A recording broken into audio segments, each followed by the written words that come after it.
Penyakit kencing manis atau penyakit gula yang dalam bahasa medisnya disebut diabetes merupakan salah satu masalah kesehatan utama yang diderita oleh sangat banyak orang di dunia. Dan pada video kali ini kita akan membahas tentang diabetes dengan lengkap, mulai dari pengertiannya, penyebabnya, gejalanya, jenis-jenisnya sampai dengan penanganan yang bisa dilakukan.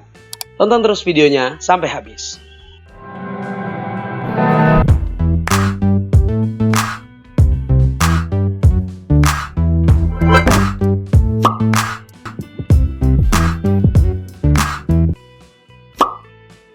Yang pertama, kita mulai dulu dari pengertian diabetes mellitus.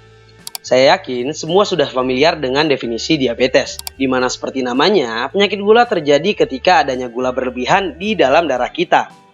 Normalnya nih, gula di dalam tubuh diatur oleh sebuah hormon yang disebut hormon insulin, yang dihasilkan oleh organ pankreas kita. Nah, pada penderita diabetes, seringnya ada masalah dengan kerja atau produksi insulin, sehingga gula tidak bisa dipakai oleh jaringan-jaringan tubuh dan menumpuk di dalam darah. Yang jadi masalah sampai saat ini, kalau seseorang sudah terkena diabetes, maka penyakit diabetes tidak bisa disembuhkan, melainkan hanya bisa dikontrol saja dengan obat ataupun perubahan gaya hidup yang drastis. Lalu, sebenarnya apa yang membuat orang bisa terkena penyakit diabetes? Secara umum, ada 3 masalah yang bisa menyebabkan seseorang terkena diabetes, yaitu yang pertama adalah adanya gangguan produksi insulin.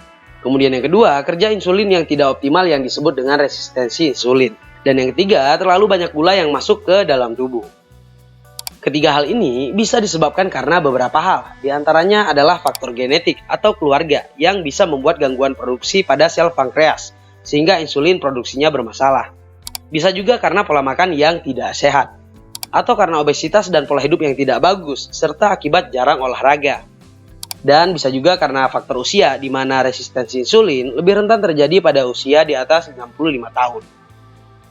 Nah, ketika membahas penyakit gula, banyak yang tidak tahu kalau penyakit gula itu ada 2 jenis, yaitu yang pertama adalah diabetes tipe 1.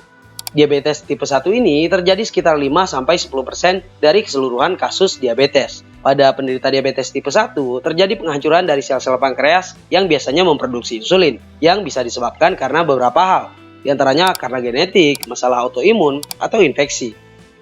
Akibat tubuh tidak memproduksi cukup insulin, penanganan DM tipe 1 ini adalah dengan injek insulin untuk mengontrol kadar gula darah di dalam tubuhnya. Yang kedua adalah diabetes tipe 2. DM tipe 2 inilah yang sering jadi pembahasan karena terjadi lebih banyak, yaitu sekitar 90-95%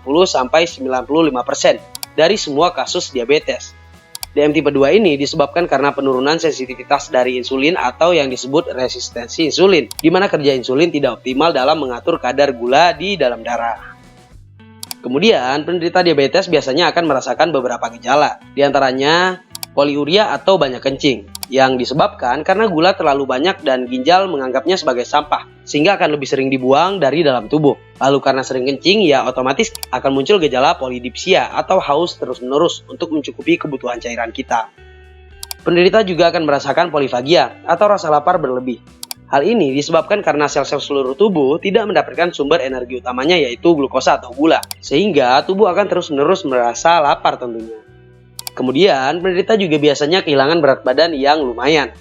Penyebab gejala ini adalah karena gula tidak bisa dipakai sebagai energi, maka tubuh akan membakar lemak dan protein penyusun jaringan tubuh. Nah, semakin habis cadangan lemak dan protein, maka otomatis berat badan tubuh juga akan semakin turun lumayan drastis.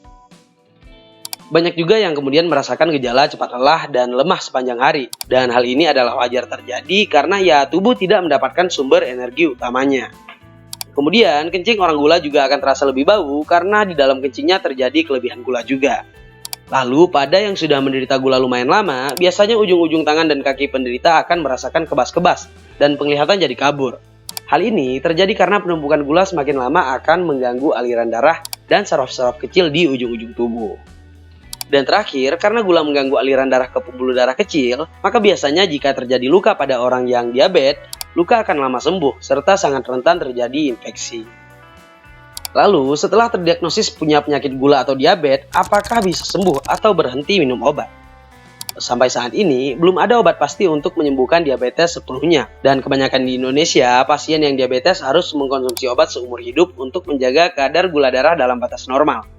Tapi yang belum banyak diketahui dan diterapkan di Indonesia, sebenarnya ada cara supaya orang dengan diabetes bisa menjalani hidup normal tanpa obat. Kurang lebih syaratnya yaitu ada 3, pengaturan pola makan dan diet yang ketat, olahraga secara teratur, dan berat badan harus ideal.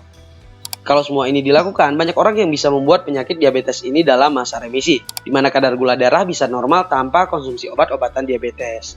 Yang jadi masalah, banyak orang yang terkena diabetes sulit memenuhi syarat-syarat yang terdengar mudah ini secara konsisten. Dan kebanyakan masyarakat kita ketika kondisi tubuh sudah membaik serta gula normal, orang-orang jadi malas untuk kontrol ke dokter. Sehingga kebanyakan dokter tetap akan menyarankan pemberian obat seumur hidup untuk mengurangi resiko perburukan dari penyakit.